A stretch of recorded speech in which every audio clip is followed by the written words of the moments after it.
and the economic opportunity, those corridors of opportunity that have been opened up over the last couple of years, that work continues and gets scaled up. And I wanted to make sure that we had somebody who understood the necessity of that. And that person, unequivocally, was Alderwoman Scott. So I am grateful for her. I'm grateful for her service. I look forward to working with her in partnership to fulfill the vision that she has for bringing more health, more prosperity, more opportunity to North Lawndale. And with that, I'd like to thank her again. You'll hear from her in a moment. But first up, let me welcome Commissioner Matt Baudet. Commissioner. Thank you, Mayor. Good afternoon, everybody.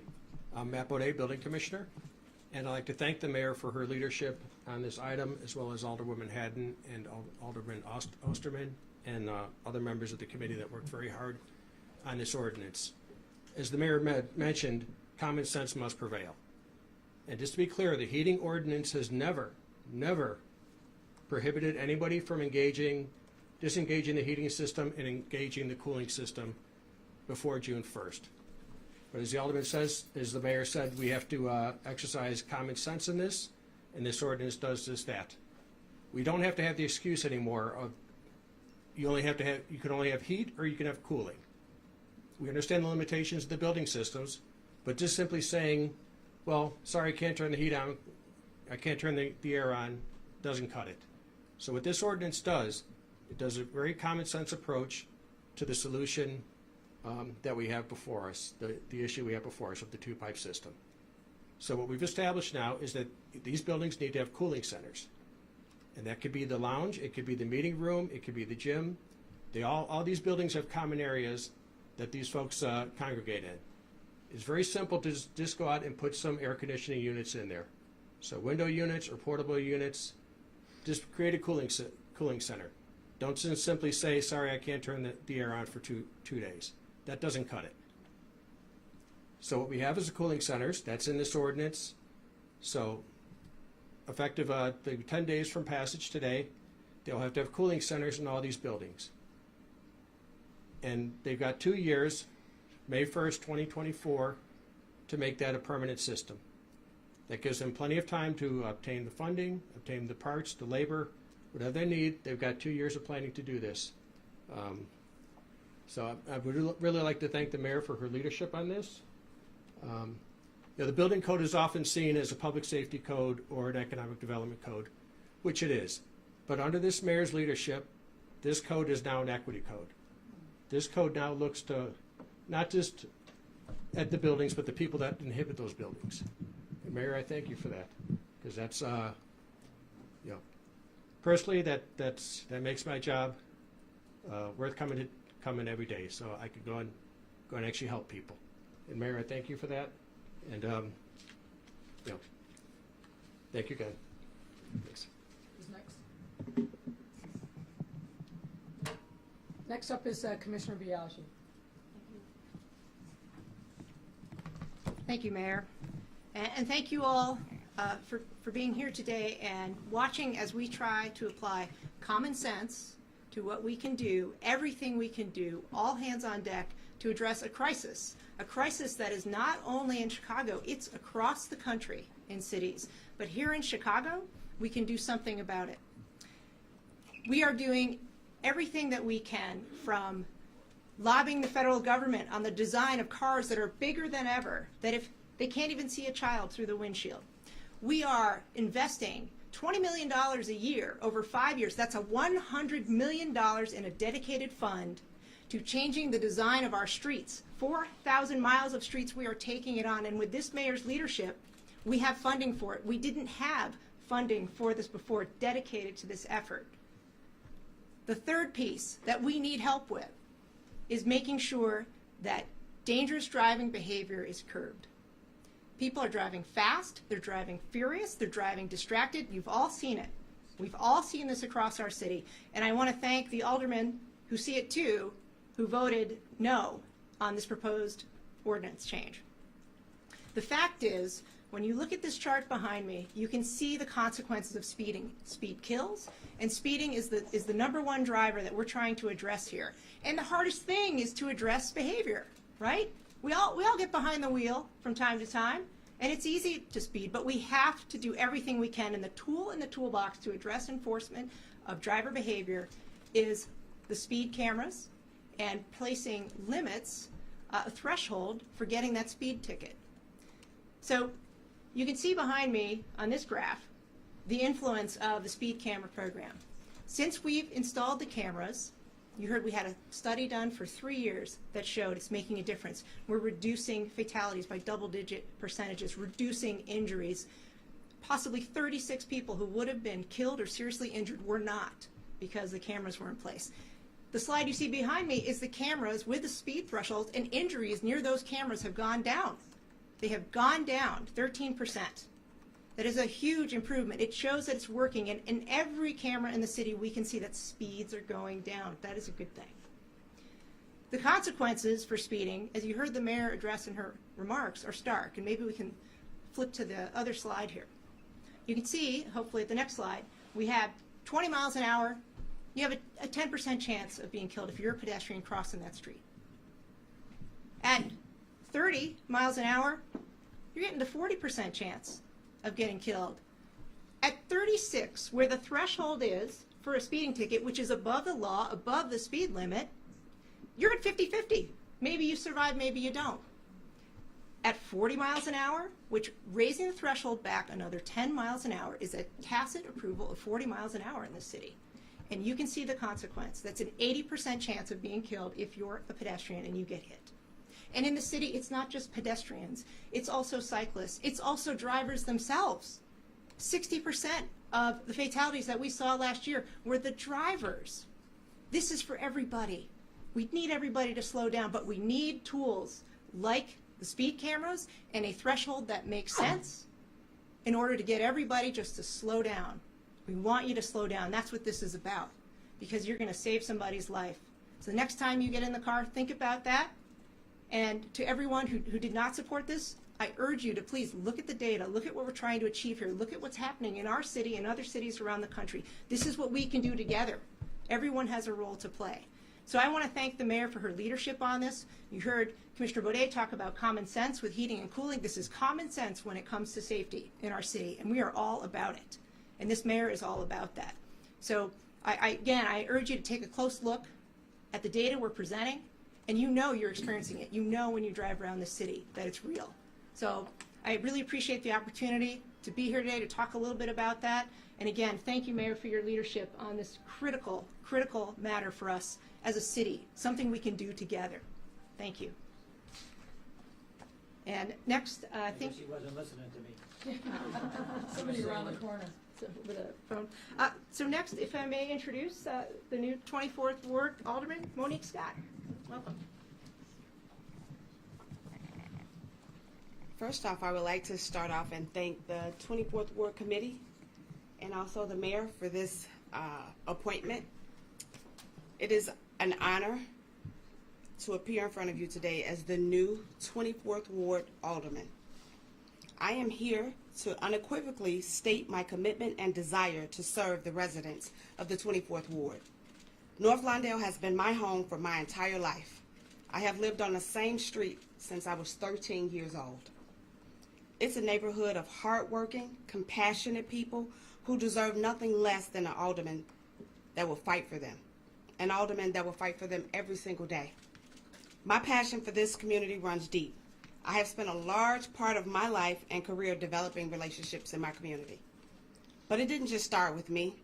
These relationships were built from the backbone of my parents. My father was the president of the Chicago School Board for many years. He was also the president of the Chicago Park District. Along with those appointments, he held a full-time job and served on many different agencies and boards throughout the city.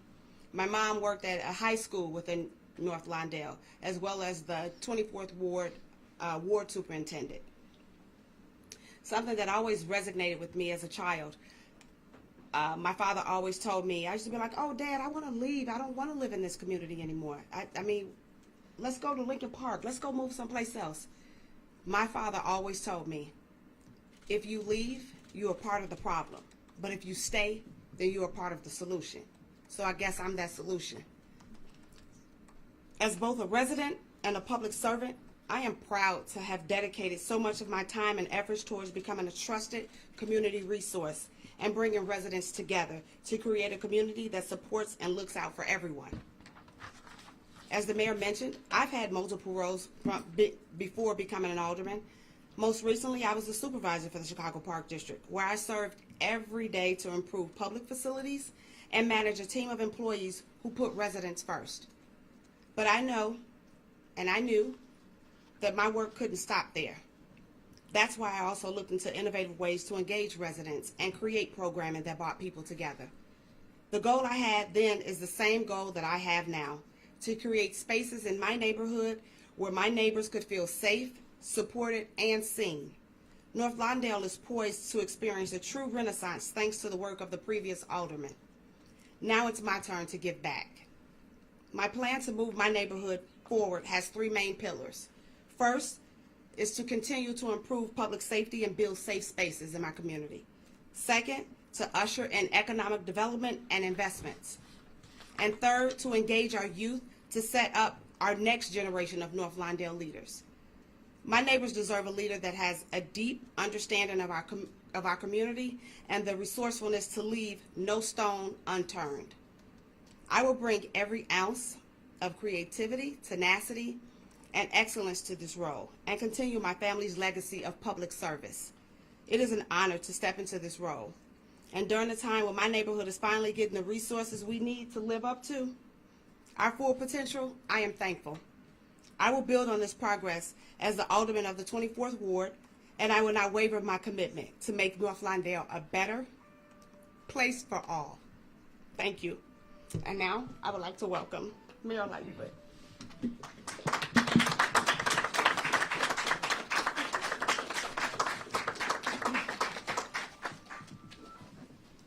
I also want to acknowledge, before I take your questions, Alderman Nick Spizzato.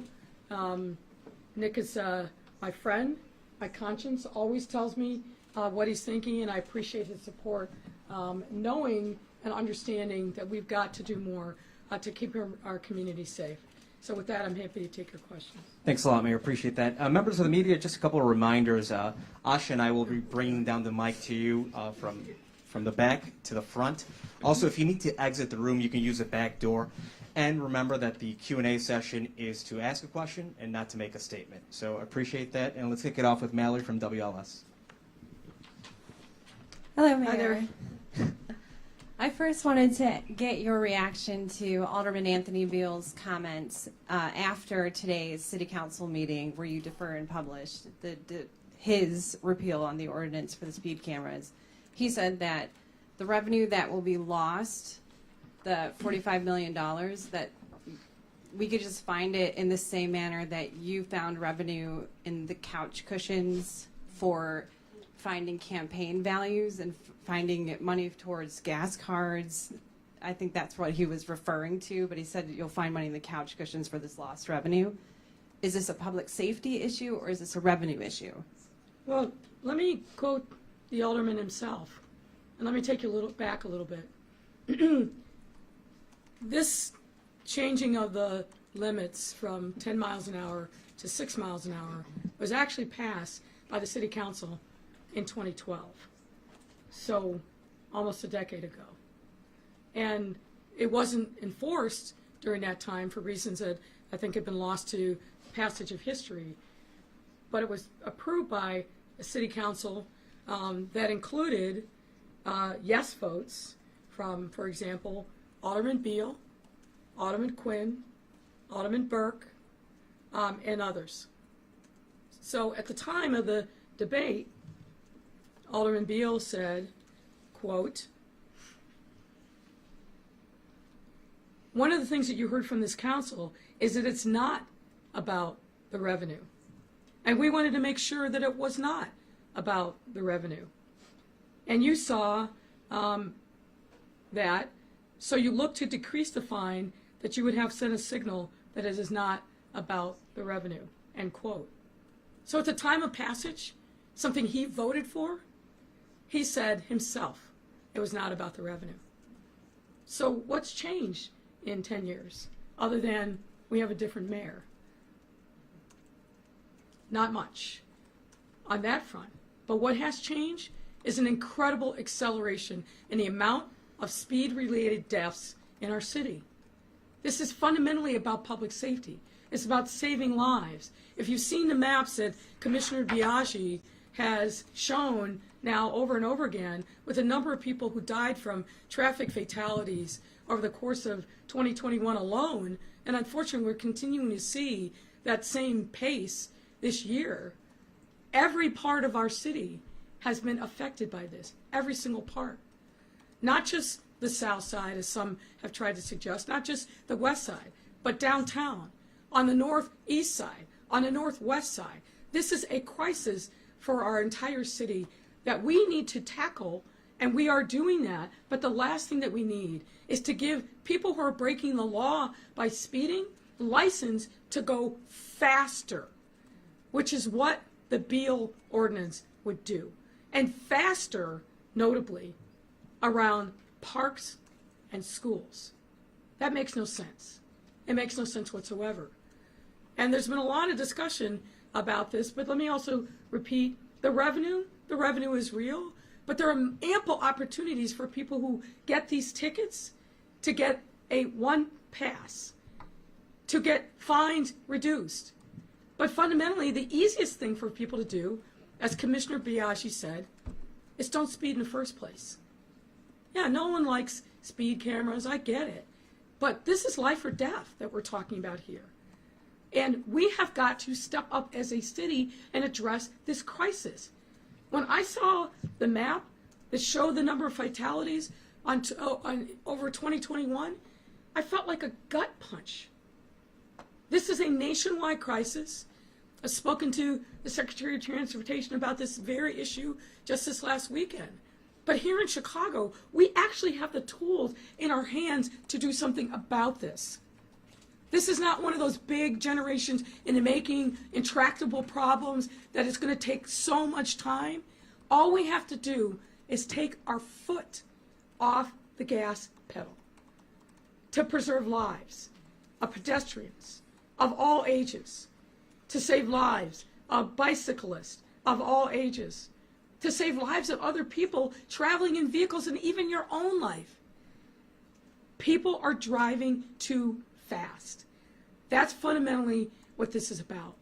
And we've got to spend the time, and we will, to educate the public about what the truth is, because there's a whole lot of nonsense that's been spewed, frankly, over the course of this last week. I felt like I was listening to Donald Trump talk some of the things that I heard coming out of members of the body.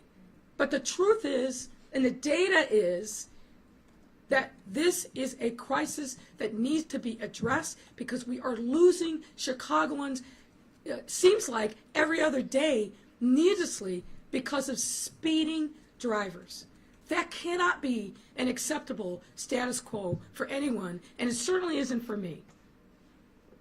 The Chicago Bears they put out their training camp schedule today. Do you have an update at all about the progress that's been made on the Bears front, getting them back to Chicago and keeping them out of Arlington Heights?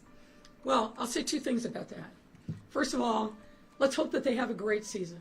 I think that's what every Chicago Bears fan, including this one, is rooting for. We need our folks healthy. We need an offensive line that projects Justin Field.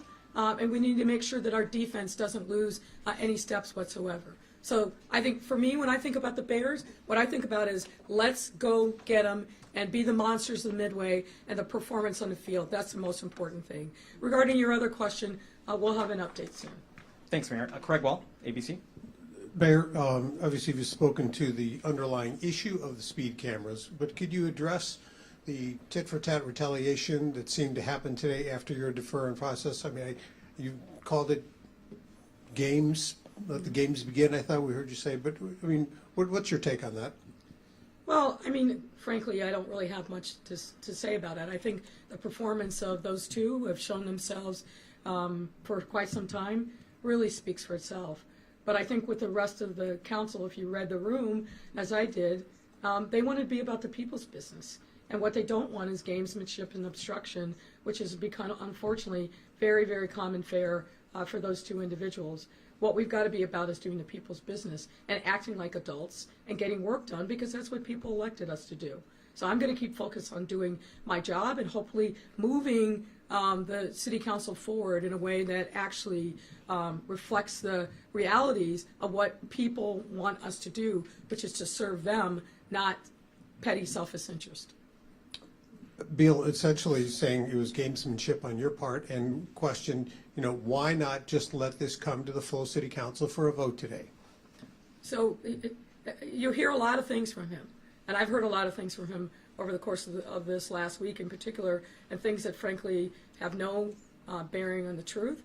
The fact of the matter is we used a procedure, and we're going to move forward. We're going to spend time making sure that we continue to drive home to residents the dangers of the ordinance that he proposed. And I don't want to see a single additional life loss to speeding. And we've got to make that case apparent to the public, because frankly there was a whole lot of stuff that was said that simply isn't correct. And this administration, we believe in the facts, we believe in the data, and we believe in the science, and we're going to continue to make sure we emphasize that to the residents of the city and urge them to contact their alderman, because this is truly an issue of life or death. We also can't be in a situation where we're not supporting our police department by taking away funding. We can't be in a position where we're not supporting infrastructure around parks and schools. We don't want to be in a position where we're not supporting needed, vital after-school programs. And the last thing that we don't want to be in a position to do is take away funding for the safe passage workers who are our eyes and ears in the neighborhoods and are providing incredible support for our students and their families at a critical time in these children's development. So we've got to get out there and make sure that we continue to make the case, and I'm confident that we will defeat any efforts to increase speeds around schools and parks. It's just absurd. Justin Lawrence. Hey, Mayor. Heather. So you're describing a speeding crisis in the city. Obviously, Commissioner Biaggi has given out the data. I can't quite see the one behind you now, but the people are exponentially greater, have a greater chance of survival at crashes at lower speeds. But the default speed limit in the city is still 30 miles per hour. In New York, it's 25. You're describing all the tools that you have to lower speeds. Why hasn't that been one that you've moved on in the last 3 years, and is it something you'll consider now? Give us a minute, will you? Well, In 2020, most people weren't on the road because they weren't coming downtown, they weren't going to work, they were working remotely. So we saw a substantial reduction in the amount of traffic on the roads. And when things started to get back to normal in 2021, then is when we saw this escalation. So we're looking at a bundle of things that we're doing. This isn't our initiative. This is a wrong-headed move by Beal, Burke, and Lopez to increase speeds around city schools and parks, which is completely the wrong direction. As you heard from the commissioner, one of the things that we've done through our capital works plan is focus on safe streets. Focus on that. And we're happy, if you don't know it, to get you information about that. We've done a lot to make permanent bike lanes and expand the number that are there, not just with a painted line, but with cement barriers. We're doing bump outs. We're doing pedestrian islands, a number of different things that, frankly, we started doing the minute I came in the door in the summer of 2019. You may remember the number of press conferences we had about that very issue, even before we passed the capital plan. So we are taking a number of steps.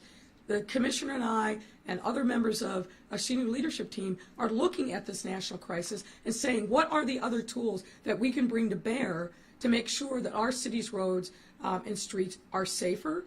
And so this is something, frankly, that we're fighting to educate people about why it's the absolute wrong thing to do in this time.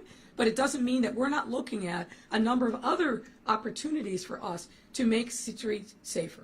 And we will continue to do that. sorry, Second question. I thought the commissioner was about to say something, but Yeah, please. Yeah. And in fact, through our Vision Zero planning, which is where we work with communities to understand what safety looks like, really on the block, right? Working with a particular ward or neighborhood like North Lawndale and saying, what does safety look like? What could we do? We have been able to do some speed limit lowering in neighborhoods around the city. So we are looking at that, and under this mayor, we've taken those steps at a block level in the neighborhood scale. It's definitely something we're looking at as a possibility. And the second question can be for either you or the mayor. Alderman Riley introduced an ordinance today, essentially empowering more city employees, including ward superintendents, to issue tickets to people who are parked in a bike lane. It would also empower city residents to snap a picture, send it in, and it would go through a process, but that could start the ticketing process. I know you might not have read the ordinance yet, but kind of broadly, are those the kind of things that you're also looking at to make the bike lanes safer? Well, look, we're aware of measures that have been taken in other cities to empower ordinary residents on traffic safety issues. But I haven't read the ordinance, so I'm sure I wouldn't do it justice. But as I said, we're looking at what other tools that we can use to make our roads and streets safer. And we're open to all suggestions, whether they're from here or across the country, because we know that we've got to do a lot more. But it starts with educating people to take their foot off the gas and just slow down. Because we can have all the rules in place, we can do all the infrastructure improvements, but if people continue to violate the law by speeding in excess of posted signs, we will have gained very little. So a lot of this has to be a public education about what the consequences are of speeding, and frankly showing the chart that's up here that the exponential increase in the likelihood of a pedestrian being killed if they're struck at higher speeds. So I think that's a really important opportunity for us to take to educate the public about the dangers of excessive speed, the dangers of distracted driving, or the dangers of blowing through red lights. I mean, as this debate has progressed over the course of this week, I'm hearing story after story after story of people who literally had near injury / death experiences because somebody ran through a red light, somebody whipped around a corner too fast. So I think this is a big, important issue for us to tackle as a city, but God forbid, the last thing that we need to do is increase speeds around parks and schools. The thought of that, as the mother of a school-aged child, and I think other people who are hearing this are going to have the same reaction. Really? We're going to encourage faster speeding around schools and parks? It just doesn't make any sense. I have a question from a colleague as well, Aaron Gettinger, this is from the Reader. I'm just going to read it. He wishes you happy Pride. And then he says the appointed head of your advisory council on LGBTQ+, the Bridgestone Group's Butch trustee. He says he appears to live in New York, not in Chicago, and it is unclear if other members have been appointed to the council. Will you appoint a full council membership, and what will you task the advisory council to do? Well, we have a council, and my understanding is that Butch trustee is a resident of Chicago. He may have business that takes him elsewhere, and we have a very active and robust advisory council. Delmore, WBBM. Thank you, Mayor. When you issued your statement about this vote in the Finance Committee last night, you listed all the aldermen who voted for it and said people should remember those names. Yes. Those names include some people who are consistent allies of yours who, for whatever reasons, and reasons that they explained in the meeting, said they had realistic and serious concerns about the lower threshold. What do you mean for the public to do when they remember those names? Are you talking about people voting against them? What do you want people to do when they see those names and remember them? I think that one of the most important things that we can do is make sure that the public is informed about the work of the City Council. I hear from residents all the time that they have no sense of what goes on. and why things that are important to them. As we talk to the public about issues I think that are very important for them, obviously increasing speeds around parks and schools is top of mind. It's really important that the public is educated and that they understand who is doing what. Okay, I'm also only going to ask one for me. I'm going to ask one for Fran Spielman. And she's asking why or if you are okay with a 9.2% property tax increase for the Chicago Public Schools, one that the Civic Federation called tone deaf, and also why CPS should have pulled and did pull the proposal for the Chinatown High School off the table So you today. got one question. Pick. You just asked me two. But that's a Fran question. I know that, and I would say the same thing to her if she was here. So I would say you got to talk to CPS obviously about those issues. I don't set those rules. They deliberate as a body of professionals, and then their board votes. So you've got to ask those questions of that. Obviously, But are you okay with it? what I would say is you've got to talk to CPS about that. The Near South High School, I think CEO Martinez indicated today that he believed that he needed to take more time to engage with residents about that high school, and I defer to him on that. That makes sense to me. Community engagement is important. Moving on. William Kelly. Thank you. Mayor Lightfoot, the people that I speak with in Chicago every day tell me that they're very frustrated with your lack of a plan to combat violent crime. They tell me that they're very frustrated with your rhetoric that sounds more like you support or sympathize with the So you may not have heard the admonition at the beginning of this press conference, and frankly, I've it's spoken. I haven't hold on, spoken sir. as long as. Hold on, sir. It's specific to you. Ask a question, and I'd be happy to respond. But if you continue to come in here and spout a lot of nonsense and rhetoric, that's not a question, and not acting like a journalist, then I'm not going to have any time for you. You had a whole room of people that you're holding up by not asking a question.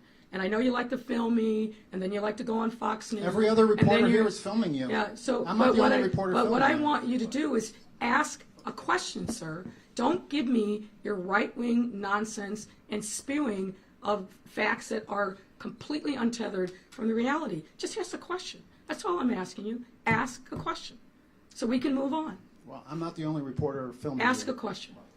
Right. What's your question? The obvious question is simply this. There are numerous violent crimes here in the city of Chicago, right? Last night, a teenager was shot in the head on our beautiful lakefront. People around the city, the state, and not only the country, but around the world. I'm going to ask you one more View time. Chicago. I'm going to ask you one more time. Ask a question, or we're moving on, sir. What do you say to the people around the world who view Chicago under your administration as a no-go zone? What do you say to those people about your lack of seeming sympathy or understanding about the violent crime problem in Chicago? Thank you, sir, for asking your question. Thank you for finally getting your question. Your assumption in your question couldn't be more wrong. Every single week, multiple times a week, we talk specifically about the things that we're doing to combat violent crime in the short term and in the long term. And I have to tell you, I take great offense at your assumption that somehow I show no empathy. You're not the person who makes the calls to parents who have lost their children. You're not the person who goes into community and listens to victims and survivors of violence who are still in deep pain because of the loss. And when you walk in my shoes, sir, then you might have the ability to say something, but because you don't, and because you hide behind your microphone and your hold on one, sir. Don't interrupt me. Because you don't walk the walk of the talk and the rhetoric. When you do, sir, then you have the right to say something else. But I spend a significant amount of time every single day focused on doing everything possible, everything within my power to make our city streets, our blocks safe. Now, you may not agree with it, and you clearly don't, and you and I agree on anything because our worldviews are obviously different. And when you talk about the fact that people across the world say that this is a no-go zone, you clearly don't walk outside in the city of Chicago. You clearly don't see the millions of tourists that are here in Chicago. 30.5 million last year. We'll break that record this year. We're seeing our convention business come rebounding back. We're seeing people booking into 2025, 2026. This is a great, beautiful, global city. And the right-wing characterization of our city as something other than what it is, I categorically reject it. But the proof is there. You walk our streets, you see our beautiful, iconic places of visit. They are filled with residents and tourists alike who stop me and tell me how beautiful our city is and how grateful they are to be in Chicago. Second question. My second question, I was born and raised in Chicago. I walk the streets every single day of my life. So I love sir? Chicago Is there very, a very question, much. sir? The Is there last a time I question, was sir? here, you said I sounded stupid. I asked about your response to a mass shooting. There have been 3 or 4 new mass shootings since that time. I asked you to rescind your violent call to arms tweet. Since that time, there was a death threat against a Supreme Court Justice, Brett Kavanaugh, and not to mention all of the violence in the city of Chicago. It's okay. Let him spring together his conspiracy theories. Go ahead. Well, But get to it the was question. reported on But the get news to- that but Brett get to Kavanaugh the- had Get to the questions. a death threat. Will you finally, at long last, rescind your violent call to arms tweet? Sir, again, the facts are the facts. My comment was about rising up in opposition to the overturning of Roe v. Wade. And you and the other right-wing nuts can try to characterize it any possible way that you can. Is that appropriate? Yeah, it is appropriate. appropriate? It is appropriate. It's not It is appropriate. appropriate. The right-wing nut media of which you are a part try to mischaracterize my comments about Roe v. Wade as something other than it was. When you're aligning yourself with the likes of somebody like Lauren Bobber, dear Lord, yeah, thank you, sir. All right, let's Moving go on the to next Alice, the question. Tribune. Hi, Mayor. Supporters of the Peace Split plan say you haven't warmed up to the idea previously. How do you feel now about the legislation introduced today, and what are your overall thoughts on the pitch to Well, reallocate 2% of CBD? I think we have to dig into the details. We've been in frequent conversation with a number of different supporters of the Peace Book. I think there are some things within that that we are aligned on, and we'll continue to work in concert with them to see if we can come to some kind of an agreement. Regarding the near Southside High School, what are your initial thoughts on criticism that it's inequitable because it'll lower enrollment at Phillips and elsewhere, and that CPS doesn't need another high school? Well, I don't think that that's borne out by the data at all. What I know is that the South Loop is one of the areas of the city that has grown. I think the census data tells us that. What I know is that the elementary schools there are bursting at the seams. One of them is in 3 different buildings because of the increase in population. The folks at Chinatown have been begging for a neighborhood high school for quite some time. And so I think the data and the analysis definitely shows that there absolutely not only is a great need for a high school, but it won't diminish the population in other nearby schools. Heather Schroen, WTTW. Hi, Mayor. Now for the 3rd month, Alderman Michelle Smith's ethics proposal remains stalled. Her office told me that you and she sat down and that you had committed to supporting a revised version of that measure to be directly introduced to her committee next month. Is that accurate? And can you tell me what changes you'd like to see? Well, first and foremost, it's not 3 months. It just got introduced last month. Introduced in April, so it wouldn't be considered until July, so that's 3 months. I don't recall that. I recall it being introduced last month, but be that as it may, we did sit down, we did talk, and we talked about some amendments, and we're working on those. Can you tell me specifically what your concerns are? Well, I didn't say I had concerns. What I said is that we are working on some amendments, and when we're when that work is done, we'll let you know.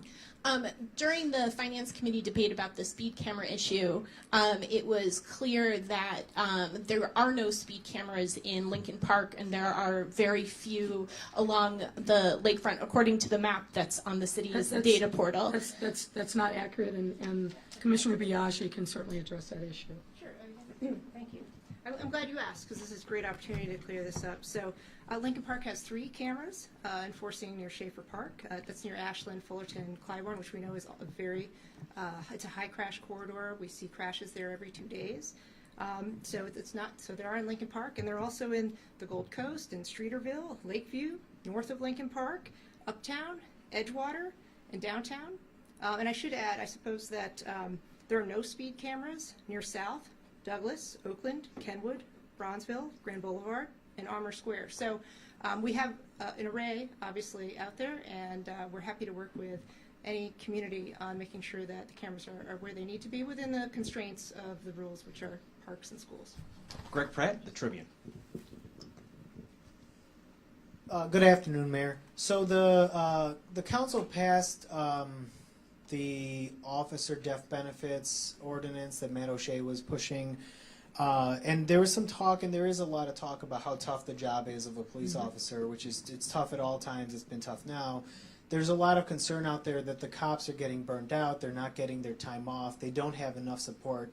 I'm wondering if you could speak to that issue of days off and just their just generally what you can do to help the officers who are struggling. Well, there's a lot baked into your question, and let me try to address them. Look, I've said this multiple times because I believe it.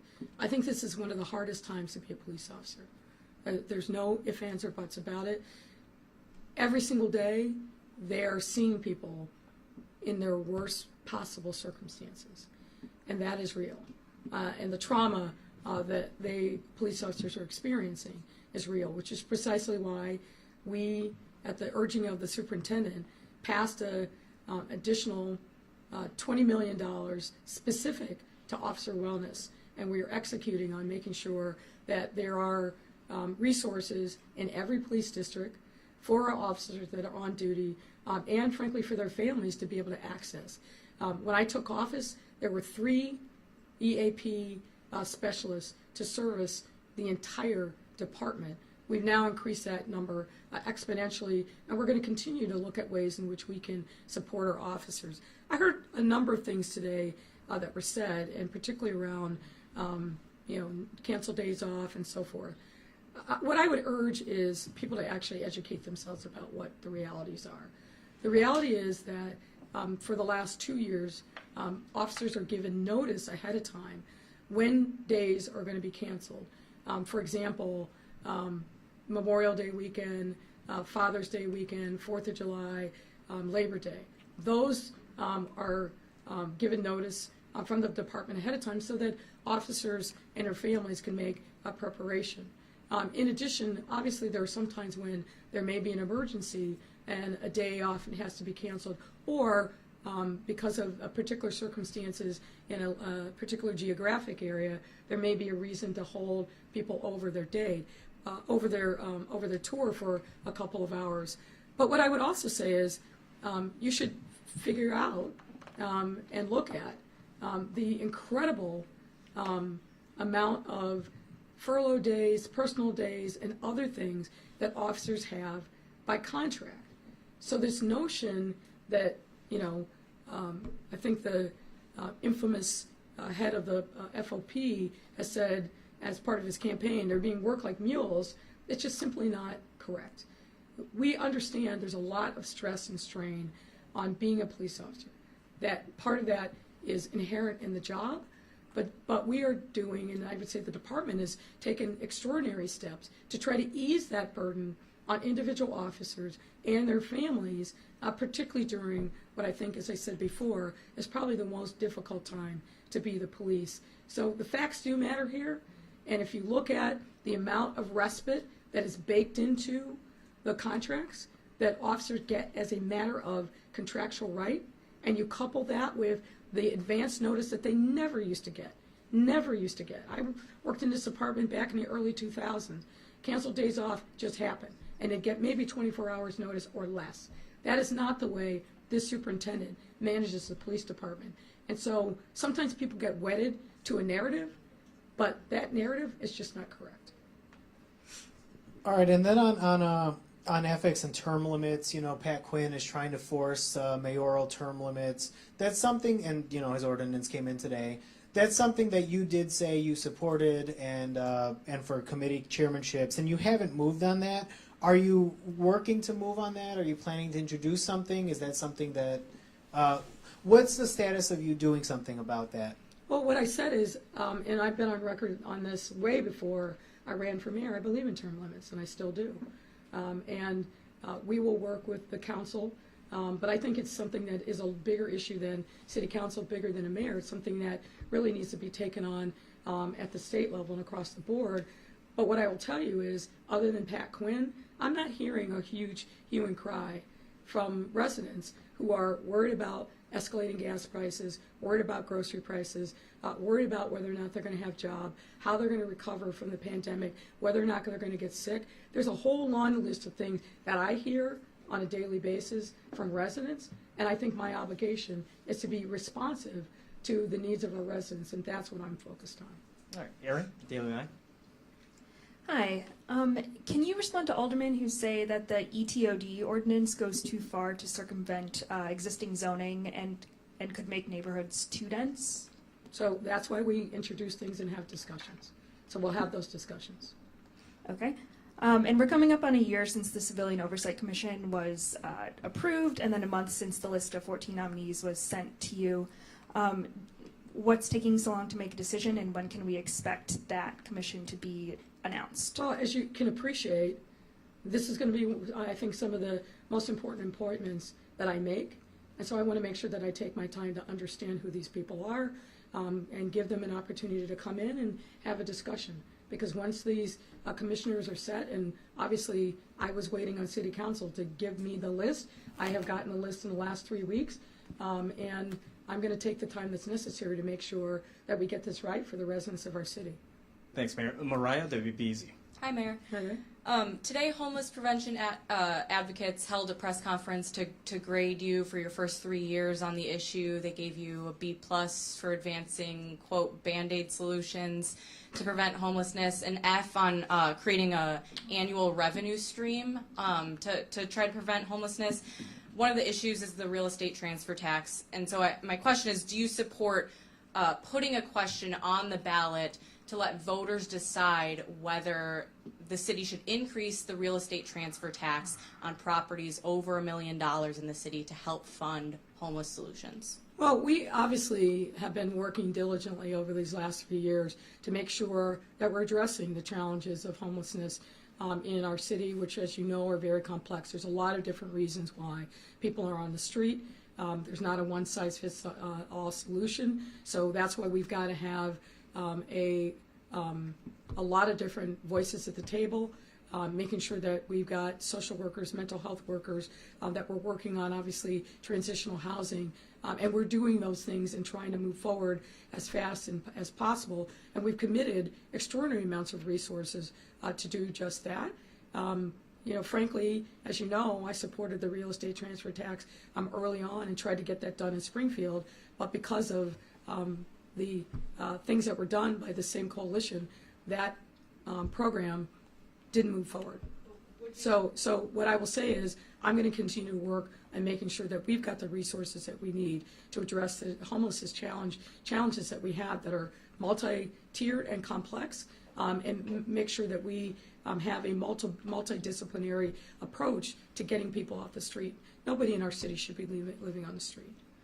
Do you have contingency plans to fill a $45 million hole? You know, we're hearing about the cuts to safe passage programs, to after-school programs if Beal's legislation is passed. For residents who are concerned about those cuts, what are your contingency plans to fill that hole? I don't intend to ever let that happen. But if it does? I don't intend to ever let that happen. Thank you, Mariah. Thank you, Mayor. That's a wrap, everyone. Have a great day.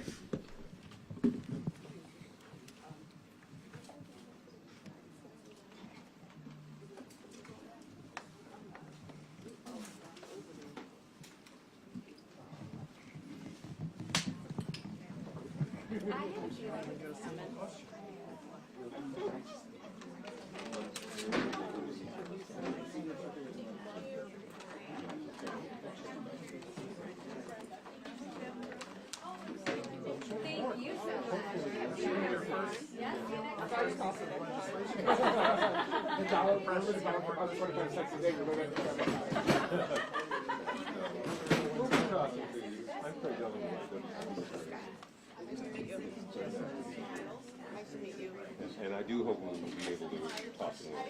But congratulations. What are you going to do when people complain about sensitive?